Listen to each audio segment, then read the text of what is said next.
नमस्कार, आप देख रहे हैं फाइनल कट। मैं हूं आपके साथ आशा। चलिए शुरुआत करते हैं जम्मू कश्मीर से जुड़ी खबरों की। सबसे पहले आपको बड़ी खबर दिखाते चले, जहां पर अमित शाह ने जम्मू में सुरक्षा व्यवस्था की उच्च स्तरीय समीक्षा की है। आईबी, एलओसी और आंतरिक सुरक्षा पर बैठक की गई और विस्तृत चर्चा की गई है। गृह मंत्री ने सुरक्षा बलों को सतर्कता और समन्वय बढ़ाने के दिशा निर्देश जारी कर दिए हैं। लोक भवन में आयोजित बैठक में एलजी मनोज सिन्हा भी मौजूद रहे। बड़ी अपडेट, जहां केंद्रीय गृह मंत्री अमित शाह ने आज जम्मू में जम्मू कश्मीर की समग्र सुरक्षा व्यवस्था की समीक्षा की। लोक भवन में आयोजित यहां उच्च स्तरीय बैठक में उपराज्यपाल मनोज सिन्हा भी मौजूद रहे। बैठक में जम्मू कश्मीर पुलिस, भारतीय सेना, सीआरपीएफ और अन्य केंद्रीय अर्धसैनिक बलों और खुफिया एजेंसियों के वरिष्ठ अधिकारियों ने भाग लिया। अधिकारियों ने गृह मंत्री को अंतर्राष्ट्रीय सीमा और नियंत्रण रेखा पर सुरक्षा स्थिति, घुसपैठ रोकने के उपायों, आतंकवाद विरोधी अभियानों और आंतरिक सुरक्षा के लिए उठाए जा रहे कदमों की विस्तृत जानकारी दी। गृह मंत्री अमित शाह ने सुरक्षा बलों के समन्वय, सतर्कता और प्रतिक्रिया तंत्र को और मजबूत करने के निर्देश दे दिए हैं। उन्होंने कहा कि केंद्र सरकार जम्मू कश्मीर में शांति, स्थिरता और नागरिकों की सुरक्षा को सर्वोच्च प्राथमिकता दे रही है। बैठक में आगामी चुनौतियों और उनसे निपटने की रणनीति पर भी विस्तार से चर्चा की गई।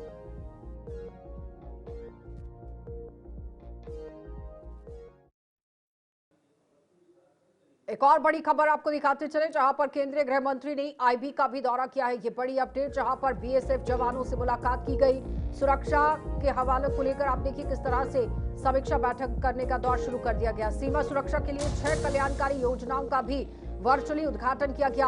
हीरानगर सेक्टर में बीएसएफ जवानों से भी मुलाकात कर उनके हौसले को बढ़ाया गया है। घुसपैठ और तस्करी रोकने के लिए सीमा प्रबंधन भी होगा और मजबूती से करने की बात कही गई। केंद्रीय गृह मंत्री अमित शाह ने आज जिला कठुआ में अंतर्राष्ट्रीय सीमा के पास अग्रिम इलाकों का दौरा किया। गृह मंत्री ने हीरानगर सेक्टर के ही गुरनाम और बोबिया बॉर्डर आउटपोस्ट का दौरा किया है। सीमा की रक्षा कर रहे बीएसएफ के जवानों से बातचीत की। कठुआ में गृह मंत्री ने बोबिया में सीमा सुरक्षा जवानों के लिए 6 कल्याणकारी योजनाओं का वर्चुअल उद्घाटन और नींव पत्थर रखा और शहीद स्मारक पर शहीद जवानों को नमन किया गया। और आपको ये भी बताते चलें कि गृह मंत्री जम्मू कश्मीर के विकास पर बैठक की अध्यक्षता करेंगे और अधिकारियों ने कहा कि इस दौरे का मकसद आतंकियों की घुसपैठ और हथियार, मादक पदार्थों की तस्करी रोकने के लिए सीमा प्रबंधन को और मजबूत करना है।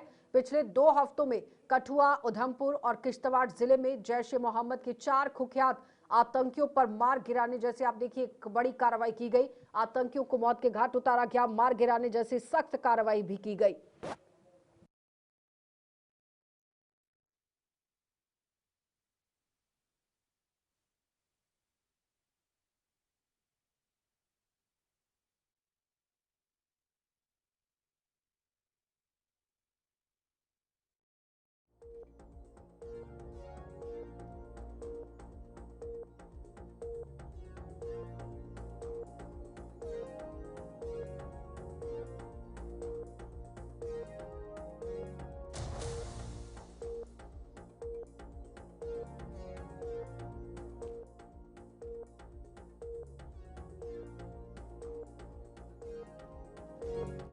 पर जाता हूं, बॉर्डर पर जाता हूं, चाहे कच्छ का रेगिस्तान हो, चाहे राजस्थान का रेगिस्तान हो, चाहे जम्मू कश्मीर का क्षेत्र हो, हमेशा आप सभी से कर्तव्य बोध और कर्तव्य निर्वहन दोनों गुणों को सीख कर वापिस जाता हूं कि अपने मन के अंदर लगन के साथ कर्तव्य का निर्वहन कैसे करते हैं। इसका सबसे उत्कृष्ट उदाहरण सभी सेवाओं में अगर कोई है तो बीएसएफ के मेरे जवान हैं जो सीमा पर लगे रहते हैं। और ये भाव 60 साल के आपके पराक्रम युक्त इतिहास के कारण देश भर के जनता के अंदर भी आप सृजित कर पाए हैं। शायद आपका इतना संपर्क नहीं आता होगा, परंतु आज जब मैं बोबिया चौकी कठुआ पर आया हूं और कुछ सोशल मीडिया में मैं पोस्ट करूंगा, इसके नीचे की कमेंट्स आप जरूर पढ़ना। इसके नीचे की कमेंट देश के गृह मंत्री के लिए एक भी नहीं होती है। सारे के सारी कमेंट्स मेरे सीमा प्रहरियों के लिए होती है, इनकी बहादुरी और त्याग तपस्या के लिए होती है। ये बहुत बड़ी बात है। बीएसएफ ने 6 दशक में 1 महावीर चक्र, 2 कीर्ति चक्र, 15 वीर चक्र, 13 शौर्य चक्र और अनेक प्रशासनिक सम्मान प्राप्त किए हैं। देश की सीमाओं पर जब जब भी अतिक्रमण का भय आया, घुसपैठ का भय आया, बीएसएफ एक अभेद दीवार बनकर सटा रहा, अड़ा रहा और देश को सुरक्षित करने का काम किया है। अभी अभी ऑपरेशन सिंदूर में बीएसएफ के शौर्य और वीरता एक प्रकार से 6 दशक के इतिहास में स्वर्णिम अध्याय बनकर। एक और बड़ी खबर आपको दिखाते चले, जहां पर मुख्यमंत्री उमर अब्दुल्ला ने जम्मू कश्मीर का बजट पेश किया है। जम्मू कश्मीर का 1,13,767 करोड़ रुपए का बजट पेश किया गया। प्रदेश में अब 2 आयुष अस्पताल खुलेंगे। पारंपरिक चिकित्सा पद्धतियों को भी बढ़ावा मिलेगा। 200 इलेक्ट्रिक बसें शामिल होंगी। डेली वेजर्स के नियमितीकरण पर भी चरणबद्ध कदम उठाए जाएंगे। बड़ी अपडेट, जहां पर केंद्र शासित प्रदेश का वित्त वर्ष 2026-27 के लिए बजट पेश कर दिया गया। विधानसभा में ये बजट पेश किया गया। इसे प्रदेश की वित्तीय मजबूती और विकास की दिशा में एक महत्वपूर्ण कदम माना जा रहा है और मुख्यमंत्री ने स्पष्ट किया है कि कुल शुद्ध बजट अनुमान है, जिसमें यहां ओवरड्राफ्ट की प्रावधान राशि शामिल नहीं है। तो बजट के अनुसार 80,640 करोड़ राजस्व व्यय के लिए निर्धारित किया गया है, जबकि 33,127 करोड़ पूंजीगत व्यय के लिए आवंटित किए गए हैं। तो पूंजीगत व्यय पर विशेष जोर से ये संकेत मिलता है कि सरकार बुनियादी ढांचे के विकास, नई परियोजनाओं और दीर्घकालिक परिसंपत्तियों के निर्माण को प्राथमिकता दे रही है। मुख्यमंत्री उमर अब्दुल्ला ने बजट भाषण के दौरान जम्मू कश्मीर में स्वास्थ्य और परिवहन क्षेत्र को सशक्त बनाने के लिए कई अहम घोषणाएं की। उन्होंने कहा कि अगले वित्त वर्ष में केंद्र शासित प्रदेश में 2 आयुष अस्पताल स्थापित किए जाएंगे, जहां आयुर्वेद, योग, यूनानी और सिद्ध, होम्योपैथी और इन तमाम पारंपरिक पद्धतियों के तहत उपचार उपलब्ध होगा और इसका उद्देश्य एकीकृत स्वास्थ्य सेवाओं को बढ़ावा देना, एलोपैथिक अस्पतालों पर बोझ कम करना और मुख्यमंत्री ने यह भी कहा कि स्टेट रोड कॉर्पोरेशन को मजबूत करने पर भी जोर दिया गया है। पीएम ई ड्राइव योजना के तहत 200 नई इलेक्ट्रिक बसें शामिल की जाएंगी, जिसके लिए 350 करोड़ रुपए का प्रावधान रखा गया है। इसके अलावा दैनिक वेतनभोगी कर्मचारियों के नियमितीकरण के मुद्दे पर सरकार चरणबद्ध तरीके से कार्रवाई करेगी और इस संबंध में गठित कैबिनेट समिति की सिफारिशों पर विचार किया जा रहा है। ये सफर जारी है। With deep humility and unwavering resolve, I rise today to present my second budget as Finance Minister. It is a privilege to be entrusted with the responsibility of shaping the financial future of our land. This budget is not merely a ledger of figures, it is a fiscal compass, charting our path towards a brighter horizon. It lays strong foundations for an enduring economic growth, social harmony, and sustainable prosperity. As we embark on this shared journey, I invite every honourable member of this august House to come together and work collectively to build a strong and flourishing Jammu and Kashmir. The soul of Jammu and Kashmir has been forged in resilience and strengthened by hope. Through changing seasons and testing times, our people have stood firm, drawing wisdom from the past and courage from the future. Guided by this enduring spirit, our government is committed to transforming Jammu and Kashmir into a modern, progressive and economically vibrant region. Together, we will turn obstacles into stepping stones and aspirations into achievements. We are building a business-friendly ecosystem that invites innovation and investment, turning Jammu and Kashmir into a hub of enterprise and ideas.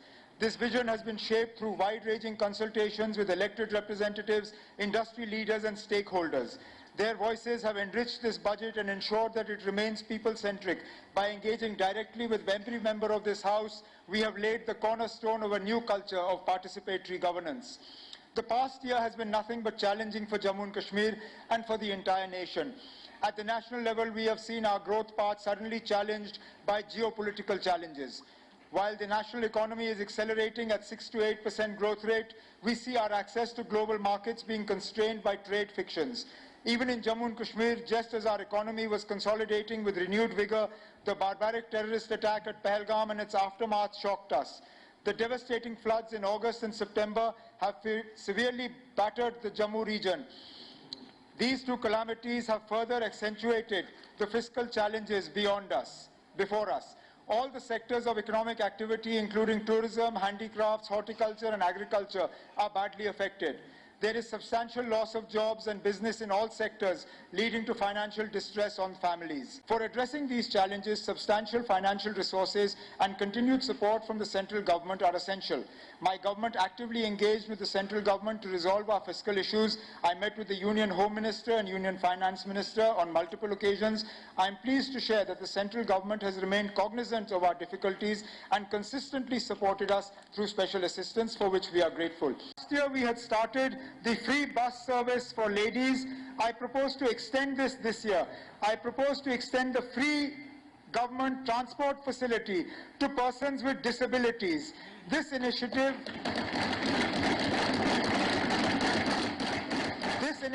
will allow persons with disabilities better access to mobility. As a measure to ensure a strong social protection framework, I propose to provide full free waiver to all students belonging to AAY families studying in government schools from class 9 to class 12 who are not covered under any other education-related scholarship scheme. This measure will ensure that no child from the poorest household is forced to discontinue secondary education due to financial constraints. The scheme will have a high-impact investment in human capital with minimal fiscal burden. To promote equitable access to higher education for the poorest youth and prevent dropouts at the college level due to economic hardship, I propose to extend full fee waiver to undergraduate students from AAY families studying in government degree colleges who have not received any scholarship assistance under any other scheme. This will ensure that poverty does not become a barrier to academic aspiration. To reduce the household energy burden on vulnerable families, improve health outcomes by discouraging use of solid fuels, and protect poor households from inflationary pressure, I propose to provide 6 free gas LPG cylinders per year.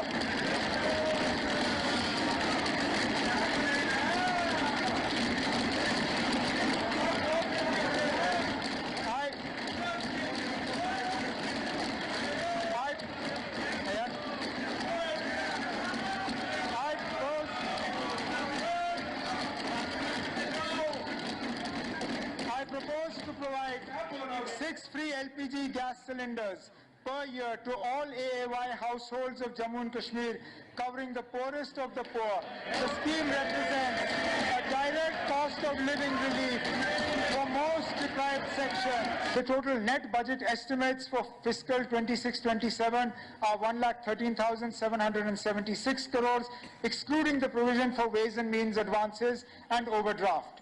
This includes 80,640 crores and 33,127 crores under revenue and capital expenditure respectively under the budget estimates for 26-27 and 90,018 crores and 23,749 crores as expected revenue receipts and capital receipts respectively under budget estimates for 26-27.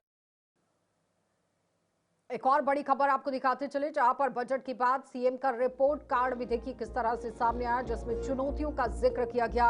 आतंकवाद और बाढ़ को यहां सबसे बड़ी परीक्षा बताया। सिंधु जल समझौते पर जम्मू कश्मीर के हक की मांग की गई।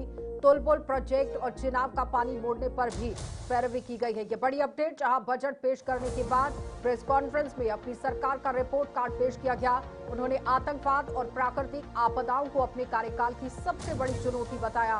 उन्होंने कहा कि ये वित्तीय योजना केंद्र शासित प्रदेश में सतत विकास, सामाजिक समरसता और आर्थिक समृद्धि की मजबूत नींव रखने पर केंद्रित है।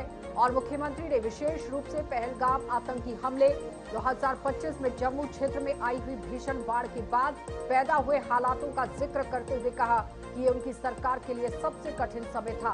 उमर अब्दुल्ला ने सिंधु जल समझौते को स्थगित करने के केंद्र के फैसले पर जोर देते हुए कहा कि जम्मू कश्मीर को इसका लाभ मिलना चाहिए जो अब तक नहीं मिल रहा है। उन्होंने मांग की कि तुलबुल नेविगेशन प्रोजेक्ट को तुरंत शुरू किया जाए और अखनूर में चिनाब नदी के पानी को मोड़कर जम्मू में पानी की किल्लत को दूर किया जाए। वो ऑनगोइंग प्रोजेक्ट्स हैं। ऐसा भी नहीं है कि हम अपने इलेक्शन में किए हुए वादों को एक ही दिन में पूरा करने के लिए जम्मू कश्मीर के खजाने पे बहुत ज्यादा बोझ डालें या बहुत ज्यादा कर्जा उठाएं या और पैसा कमाने के लिए हम नए नए तरीके अपनाएं। कोशिश की कि जितना है उसी का हम सही इस्तेमाल करें, थोड़ा सा और कमाई अपनी बढ़ाएं, थोड़े से जो हमारे जहां जहां नुकसान है खासकर बिजली में हमारी मुकम्मल कोशिश है कि जो हमारे लॉसेस हैं उनको कम किया जाए, जो हमारे रेवेन्यू रियलाइजेशन है उसको बढ़ा दिया जाए ताकि बचा हुआ पैसा जो है वो लोगों के राहत के लिए इस्तेमाल हो। इस साल स्टेट असिस्टेंस सेंट्रल असिस्टेंस ये सास्की का जो इंडस वाटर ट्रीटी का जम्मू कश्मीर को फायदा मिलना चाहिए, मतलब उसके अबेंस का, लेकिन अभी तक मिला नहीं है। जो जिन पावर प्रोजेक्ट्स के हवाले से आपने बात की, चाहे रतले हो, खीरू हो, क्वार हो, पकलडुल हो, वो ऑनगोइंग प्रोजेक्ट्स हैं। उनके स्कोप को, उनके डिजाइन को, उनका वाटर होल्डिंग कैपेसिटी जो है उनमें कोई तब्दीली नहीं आएगी। तो इंडस वाटर ट्रीटी के अबेंस में रखने से इन प्रोजेक्ट्स में जनरेशन कैपेसिटी में कोई बदलाव नहीं आएगा। आगे जाके हम जो नए प्रोजेक्ट्स अगर बनाने जाएंगे उनमें अगर इंडस वाटर ट्रीटी का जो हमारे ऊपर रिस्ट्रिक्शन थे अगर वो ना रहें तो जरूर आगे जाके हमें फायदा मिल सकता है। हाल ही में मतलब हमारी ये सोच है और ये कोशिश है, क्योंकि पावर प्रोजेक्ट्स को बनते बनते बहुत टाइम लगता है। कम अरसे में हम दो चीजों पे फायदा फौरी तौर हासिल कर सकते हैं। एक, अगर वुलर के पास सोपोर में तुलबुल नेविगेशन बैराज बने जिससे कि जहलम में हम पानी जो है और ज्यादा रख पाएं, उससे दो फायदे हैं हमें।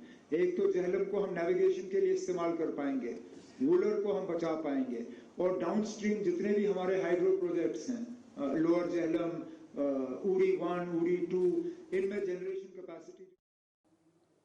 जम्मू कश्मीर के बजट को लेकर सियासी प्रतिक्रियाएं तेज हो गई हैं। नेशनल कॉन्फ्रेंस के अध्यक्ष डॉक्टर फारूक अब्दुल्ला ने मुख्यमंत्री उमर अब्दुल्ला द्वारा पेश किए गए बजट की जमकर सराहना करते हुए इसे विकासोन्मुख और जनहितैषी बता दिया है। जनहितैषी से जुड़ा हुआ ये बजट था और उन्होंने कहा कि ये बजट प्रदेश की अर्थव्यवस्था को मजबूती देगा, हर वर्ग को राहत पहुंचाएगा। वहीं नेता प्रतिपक्ष ने बजट को पूरी तरह निराशाजनक करार देते हुए कहा कि इसमें ना तो युवाओं के लिए ठोस प्रावधान है और ना ही कर्मचारियों व्यापारियों के लिए कोई बड़ी राहत।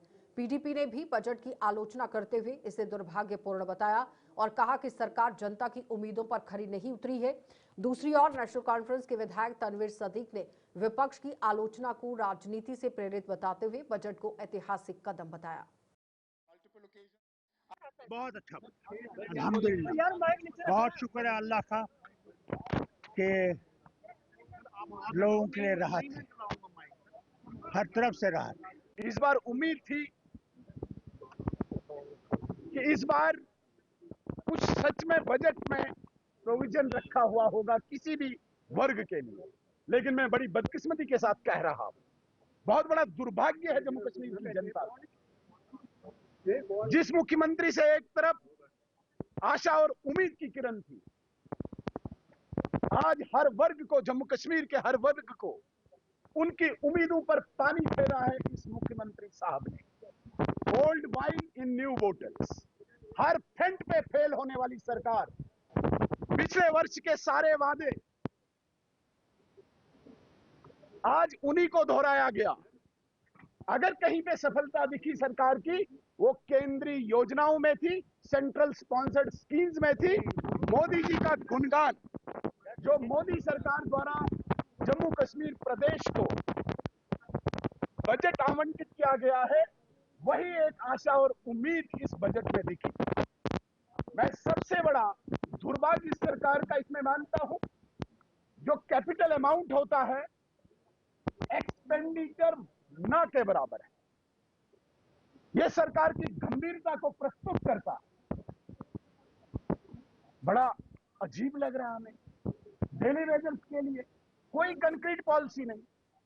There is neither hope nor healing in this budget. Unfortunately, हमें लगा शायद नौजवानों के जो मसले हैं बेरोजगारी के हवाले से सरकार उसको एड्रेस करेगी, हॉर्टिकल्चर के हवाले से जो हमारे किसान जमींदारों का मसला है उसको एड्रेस करने की कोशिश करेगी, डेली वेजेस 1 लाख लोगों का जो मसला है उसकी रेगुलराइजेशन का ऐलान होगा। इस बजट में किसी भी जम्मू कश्मीर के किसी भी तबके के लिए आवाम के लिए कुछ नहीं है। Unfortunately it is repackaging of centrally sponsored schemes और उसी को सेल आउट किया जाता है। You are making slogan out of centrally sponsored schemes. It was in place in the governor's rule also.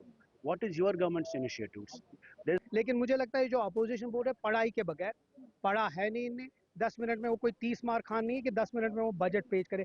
काश पढ़ लेते, पूरा देख लेते, क्योंकि अब इनके पास कुछ है नहीं। इनके पास सिर्फ एक ही बात थे, वहीद पर आके पास कुछ एक उधर इधर की बात होगी। एलओपी साहब कह रहे हैं कि जम्मू के साथ, जबकि वो शायद ये नहीं जानते कि चिनाब वैली, पीर पंजाल भी जम्मू का एक हिस्सा है और उसमें भी बॉर्डर डिस्ट्रिक्ट्स हर किसी। पहली बार बुलेट प्रूफ एम्बुलेंस, आज तक कब आपने सुना? युवा 3.5 लाख युवा में जो हमारे नौजवान हैं उनको नौकरियां मिलेंगी। सीए स्टोर के बारे में, एग्रीकल्चर के, यहाँ जम्मू में मैंगो।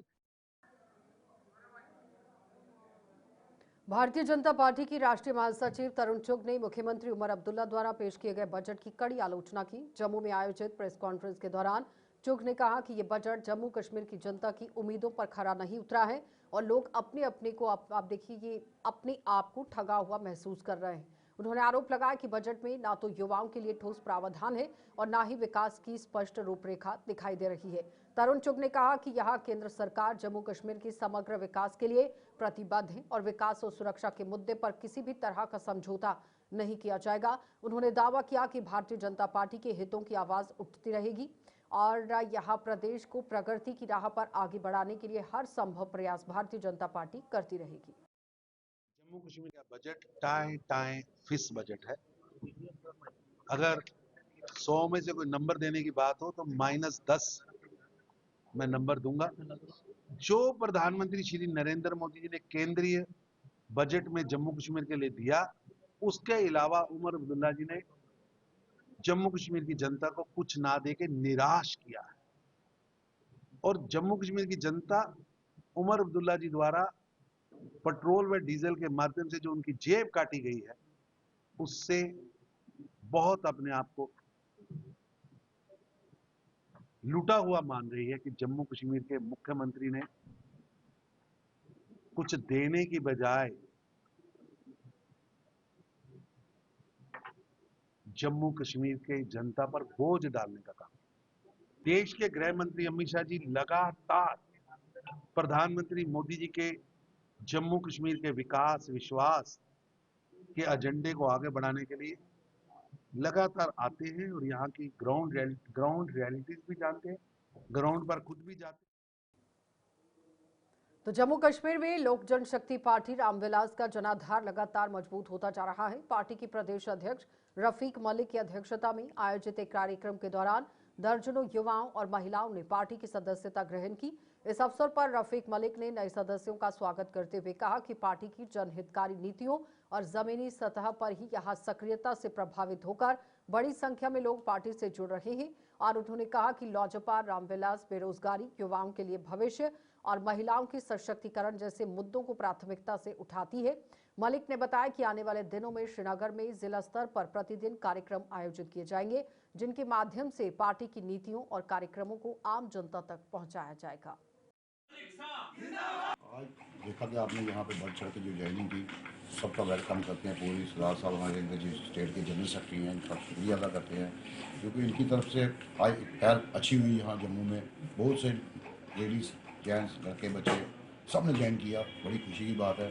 और हमारी जो सीनियर लीडर की तरफ से सबके हम वेलकम करते हैं। यहाँ पे हमारा जो प्रोग्राम है 10 को यहाँ से कश्मीर का प्रोग्राम है, 5 दिन का कश्मीर में प्रोग्राम है। डिस्ट्रिक्ट लेवल पे बड़े बड़े प्रोग्राम रखे हुए हैं। बारामूला में है, कुपवाड़ा में है, पुलवामा में है, पहलगाम में है, अनंतनाग में है, बड़े प्रोग्राम हो रहे हैं। उसके लिए पूरी टीम जो हमारी जम्मू कश्मीर की स्टेट बड़ी हमारे साथ जा रही है। कश्मीर में एक अच्छे तरीके से माहौल बना हुआ है, बहुत ही अच्छा पार्टी का माहौल बना है।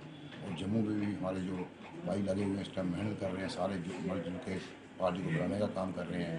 तो आज पार्टी का काफ़ी एक ग्रोथ बना हुआ है। पार्टी में एक हवा चल रही है लोक जनशक्ति पार्टी की, जो हमेशा गरीबों की आवाज़ उठाती है, गरीबों की मदद करती है, गरीबों की आवाज़ उठाने का काम करती है, यूथ का काम हम कर रहे हैं कि पूरा तैयार हमारी पार्टी बैठी है, चिराग साहब हमारे पूरी सपोर्ट कर रहे हैं। नेक्स्ट में हमने जो जम्मू कश्मीर का दौरा चिराग साहब का रखा है उसके लिए हम तैयारी कर रहे हैं। चलिए बुलेटिन में इतना ही, इजाजत दीजिए, नमस्कार।